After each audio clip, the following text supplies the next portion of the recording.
Hey everyone, welcome to the first golf vlog on the For the Par Mind Body Golf channel. Once again, I'm Alex and I am currently at my home course. Very lucky to be able to use the simulator today. So we've got GC Quad down here, obviously a big screen. My plan of action today is to do a little bit of warming up, possibly do a bit of a gapping session, give you all a bit of insight into what all of my clubs are doing, and then jump onto the course to do some virtual golf. So let's get straight into the session, shall we? I'm not going to dive into all the equipment today, but just in case anyone's interested, ball being used that I'm using at the moment is a Titleist Pro V1X. Just write AP on there to make sure I don't forget it's mine or my own name. But we'll do a what's in the bag video later on down the line, but not today. All right, let's get this gapping session underway. So the way Foresight or GC Quad works is you select which clubs in your bag you want to do a gapping session on. In my case, I've done my full bag, so that is lob, wedge through to driver. You can take as many shots as you want on each club, but ideally 5, 6, and then you will select 3 that are most closely grouped. That will then give you a mean average of your distances in each of your clubs. So I'm going to work my way through my bag. You'll see all my swings. I'll probably speed some of it up because you don't want to see the same swing over and over again. And then at the end, it will spit out a report and we will talk through the numbers. So let's get it on. All right, back at home now. Let's talk through these numbers, shall we? So we'll go through the whole bag from lob, wedge to driver. We'll talk about each of the numbers on average and also the gaps between each club. That's the whole point of this, is to understand when you're out on the course, what club to choose, but also if you haven't got quite that right number, whether it's a hit one particularly hard or hit one with a little bit less power. So first things first, lob wedge. So my average distance carry is 88 yards. I'm quite happy with that. I always consider my lob wedge, which is a 58 degree, to be around that 90 yard distance. All of these swings are taken at about 80%, maybe up to 90% of the times. The point in there is that you're never really going to the nth degree with each club. You are getting your club average. So as you're going around the course, you don't want to be absolutely going hell for leather every single shot. You want to be hitting a nice consistent swing. So about 80%. Moving on from that, we have the sound wedge. The sound wedge is coming in at 104. So again, my sound wedge I would have typically considered to be my 100-yard club. At the 104 mark, it does mean there is a 16-yard gap there. Ideal world, you want that to be somewhere between 10 and 12 yards, not 16. So I'm not too concerned, but it's just something to be aware of. Okay, and then as we move to the next club, we have a gap wedge in my bag. So a gap wedge is a club that I go to on my 110, 115, and the carry today was 112 on average, so right around that number. So again, a 7-yard gap between sound wedge and gap wedge. Probably a little bit less than I'd like, but like I say, when I consider my sound wedge to be 100 yards, that makes it an 11-yard gap, which is pretty much spot on.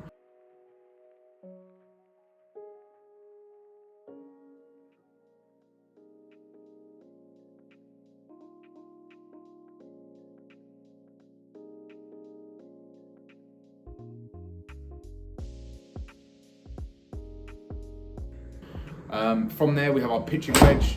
Pitching wedge is currently averaging at about 125 carry, and that's 13 yards of distance between my gap and my pitching wedge. Again, nothing majorly wrong there.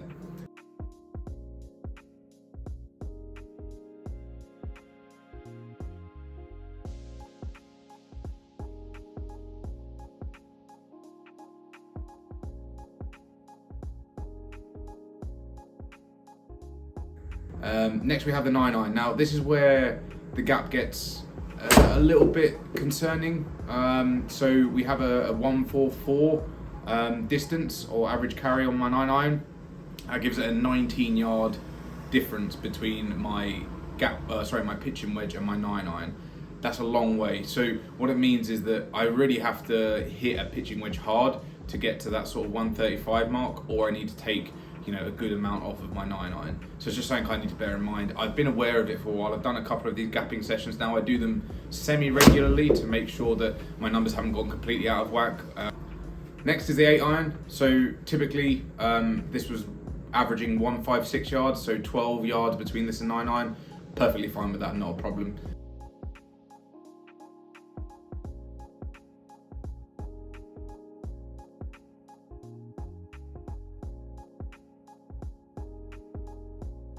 Next is 7-iron, so we had a 171 carry average there.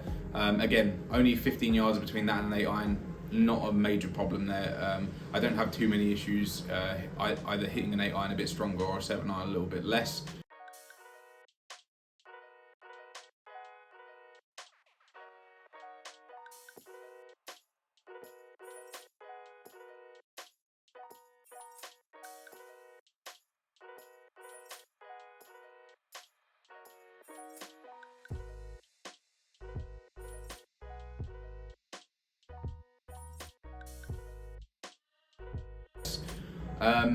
This one kind of surprised me a little bit because it was quite I guess a smaller gap than I expected. My 6-iron was 180.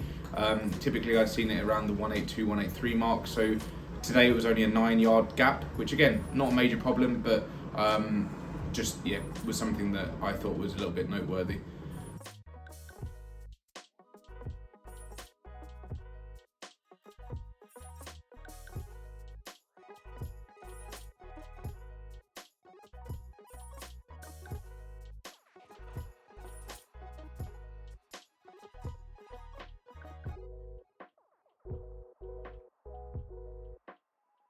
Next up is 5-iron. So this is actually the highest iron I have in my bag currently. I'm hoping that changes over the course of the next year, but we'll have to wait and see. So 9-iron was coming in at 193 yards average. That is a 12-yard or 13-yard gap between my 6-iron and my 5-iron.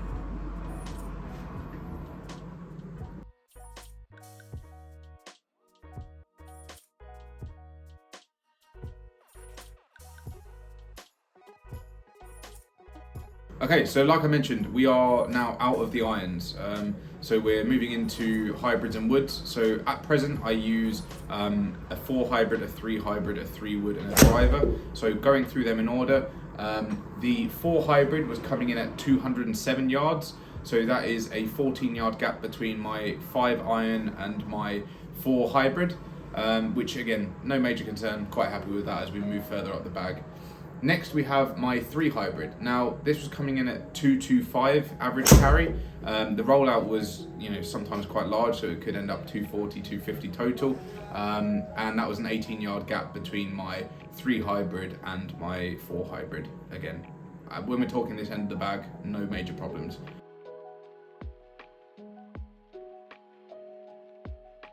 Okay, so from 3 hybrid to 3 wood. 3 wood was an average carry of 247, which is a 22-yard gap between my 3 hybrid and my 3 wood. It's something I need to bear in mind, but not a lot I can do about at the moment.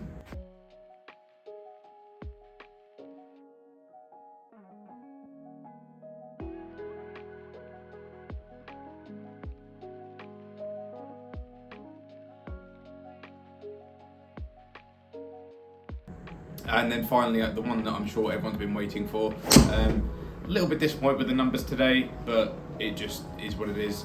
The average driver carry was 269 today. So again, another 22-yard gap. So between those 3 clubs, we've got 44 yards, both 22 yards exactly. Yeah, not too bad. The driver wasn't feeling the best today. I mentioned it earlier in the video that I was having a bit of a problem with everything above the 5-iron. So yeah, it's just one of those days, it happens. And that concludes today's video. I've really enjoyed recording today. Doing the first golf video on the channel has been a big difference compared to the gym vlog and obviously the intro video that you've seen so far. But I've really enjoyed it, and I'm hoping to do some more content out on the course, out on the grass range. But I figured today, doing a sim session, doing a gapping session, it gives you all an idea of what my clubs are doing and what my golf game is looking like. I should probably finish up by saying that for those interested, my handicap at present is 5.3. That has come down significantly over the last 2 years. So when I started golf again for the, I guess, the 3rd time you could say, my handicap was at 11. It's now down to 5.3. I have a lot of thanks to my coaches here at my local club who have helped me get down that low. But also just putting the time and effort in with sessions like this. And I know you all hate hearing this because we all love just getting out on the course and playing. but practice really is where the perfection of the game comes in, or the improvement of the game comes in, because remember, we're not searching for perfection. Anyway, I'm Alex. It's been an absolute pleasure. This is For the Par, Mind, Body and Golf. See you in the next video.